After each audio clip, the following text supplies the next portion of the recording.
परिचय। रिया की मां किराने की दुकान पर सामान लेने गई हैं।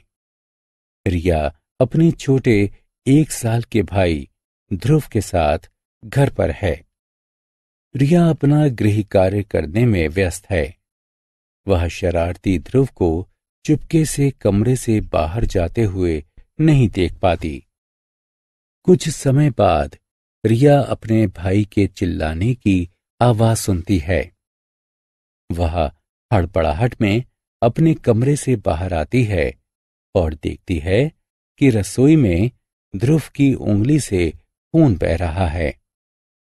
वो ध्रुव को शांत करती है और उसकी उंगली को धोकर उस पर पट्टी बांध देती है। वो अपनी मां को फोन करके दुर्घटना के बारे में बताती है और उन्हें तुरंत घर वापस आने को कहती है। इस अध्याय में आप सुरक्षा के नियमों और प्राथमिक चिकित्सा के बारे में जानेंगे। आओ सीखें। निम्न के लिए सुरक्षा के नियमों की सूची बनाना।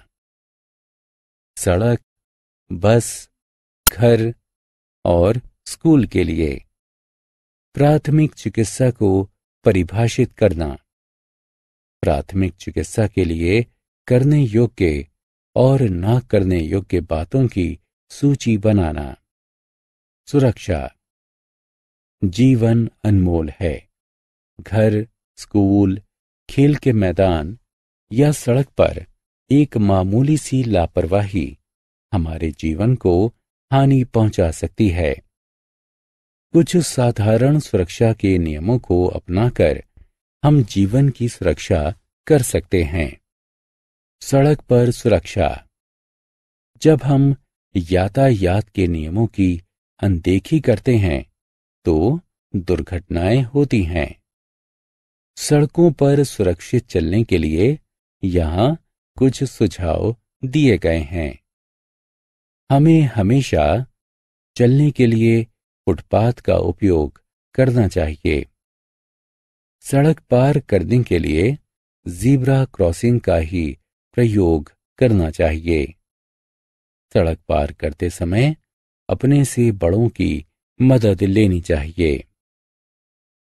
सड़क पार करते समय सबसे पहले दाईं ओर, उसके बाद बाईं ओर और फिर दोबारा से दाईं ओर देखकर ही सड़क पार करनी चाहिए। यातायात बत्ती। सड़क पर हमारी सुरक्षा के लिए यातायात संकेत होते हैं।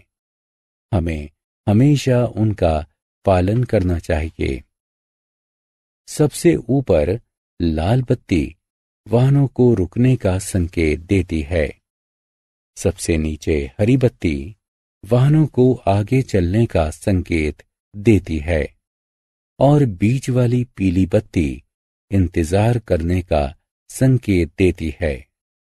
यातायात की बत्ती लाल होने पर ही पैदल वाले यात्रियों को सड़क पार करनी चाहिए। आओ खेलें।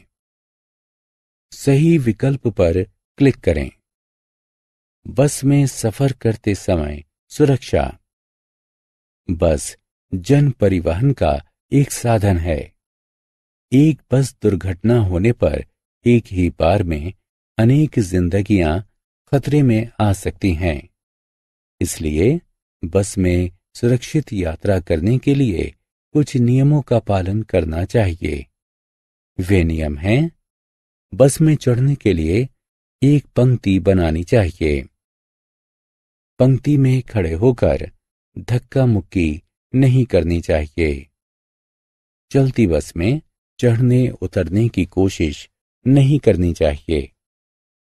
चलती बस में से अपने सिर और हाथ बाहर नहीं निकालने चाहिए। घर पर सुरक्षा। घर एक ऐसा स्थान है जहां हम अपने प्रियजनों के साथ रहते हैं। कुछ साधारण नियमों को अपनाकर आप अपने घर को सुरक्षित रख सकते हैं। ये नियम हैं: सीढ़ियों पर ऊपर नीचे नहीं भागना चाहिए। बड़ों की उपस्थिति में ही कैंची या अन्य धारदार औजारों का प्रयोग करना चाहिए। वस्तुओं को प्रयोग करने के बाद वापस उसी स्थान पर रखना चाहिए। माचिस के साथ नहीं खेलना चाहिए। बड़ों की उपस्थिति में ही पटाखे चलाने चाहिए। गीले हाथों से बिजली के उपकरण को चालू या बंद नहीं करना चाहिए। बिजली के सॉकेट को नहीं छूना चाहिए। आओ खेलें। सही या गलत का चयन करें।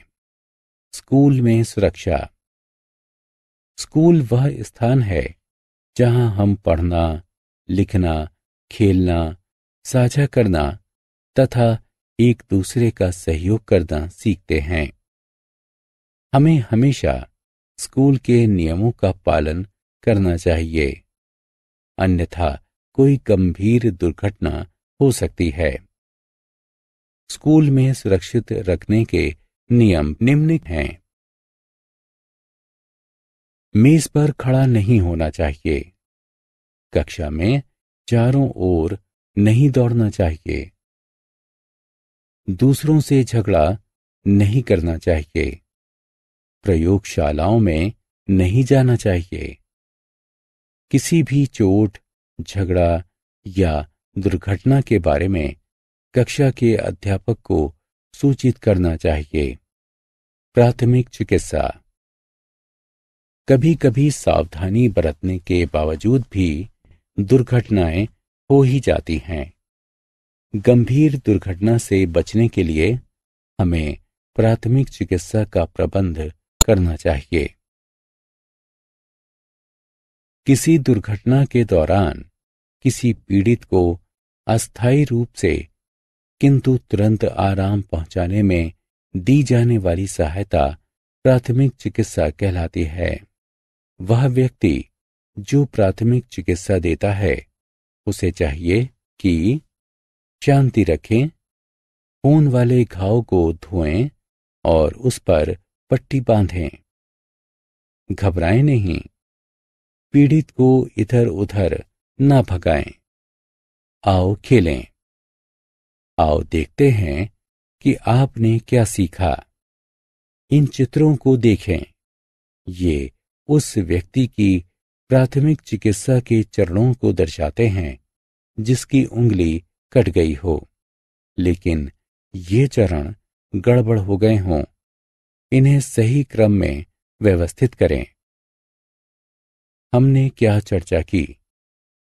सुरक्षा के नियम हमारी सुरक्षा के लिए बनाए गए हैं।